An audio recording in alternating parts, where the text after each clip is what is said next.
Genesis 30. When Rachel saw that she bore Jacob no children, Rachel envied her sister. She said to Jacob, "Give me children, or else I will die."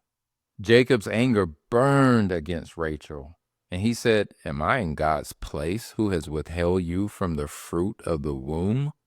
She said, "Behold, my maid Bilhah, go into her, that she may bear on my knees, and I also may obtain children by her." She gave him Bilhah, her servant, as wife, and Jacob went into her. Bilhah conceived and bore Jacob a son. Rachel said, "God has judged me and has also heard my voice and has given me a son." Therefore she called his name Dan. Bilhah, Rachel's servant, conceived again and bore Jacob a second son. Rachel said, "I have wrestled with my sister with mighty wrestlings and have prevailed." She named him Naphtali. When Leah saw that she had finished bearing, she took Zilpah, her servant, and gave her to Jacob as a wife. Zilpah, Leah's servant, bore Jacob a son. Leah said, "How fortunate!" She named him Gad. Zilpah, Leah's servant, bore Jacob a second son. Leah said, "Happy am I, for the daughters will call me happy." She named him Asher.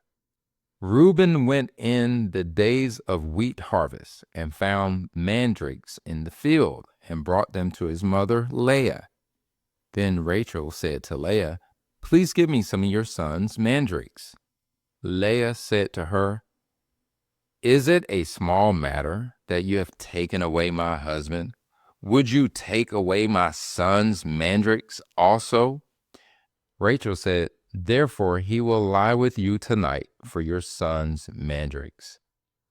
Jacob came from the field in the evening, and Leah went out to meet him and said, "You must come in to me, for I have surely hired you with my son's mandrakes." He lay with her that night. God listened to Leah, and she conceived and bore Jacob a fifth son. Leah said, "God has given me my hire, because I gave my servant to my husband." She named him Issachar. Leah conceived again and bore a sixth son to Jacob.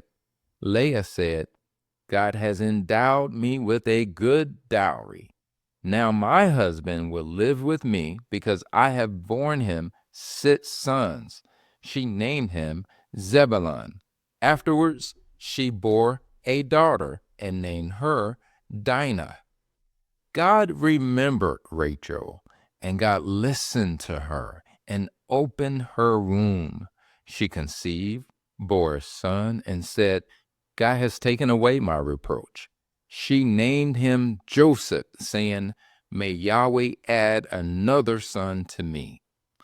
When Rachel had borne Joseph, Jacob said to Laban, "Send me away, that I may go to my own place and to my country. Give me my wives and my children for whom I have served you, and let me go, for you know my service with which I have served you." Laban said to him, "If now I have found favor in your eyes, stay here, for I have divined that Yahweh has blessed me for your sake." He said, "Appoint me your wages, and I will give it."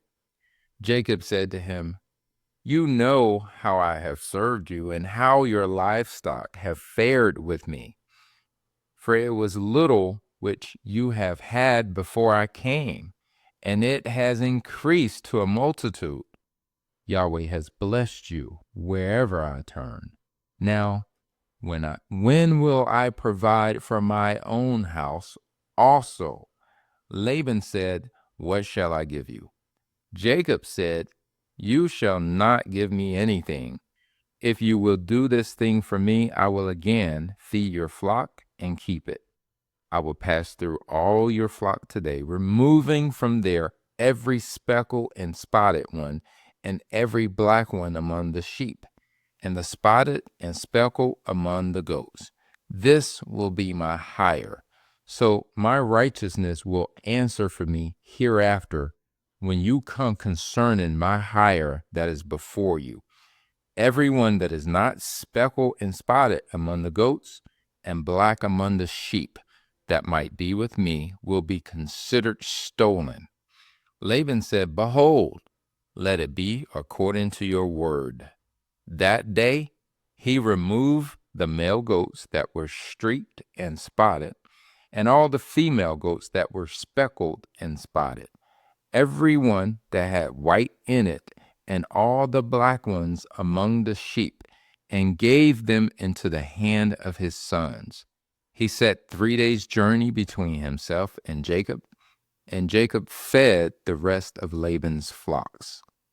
Jacob took to himself rods of fresh poplar, almond, and plane tree, peeled white streaks in them, and made the white appear which was in the rods. He set the rods which had he peeled opposite the flocks in the watering troughs, where the flocks came to drink. They conceived when they came to drink.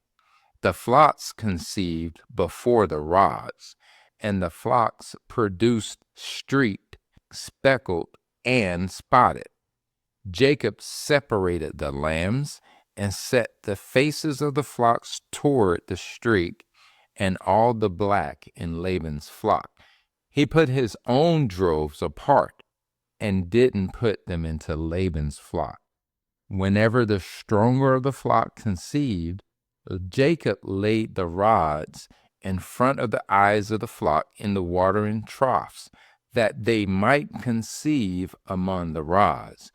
But when the flock were feeble, he didn't put them in.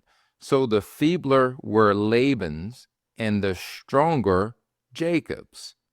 The man increased exceedingly and had large flocks, female servants and male servants, and camels and donkeys.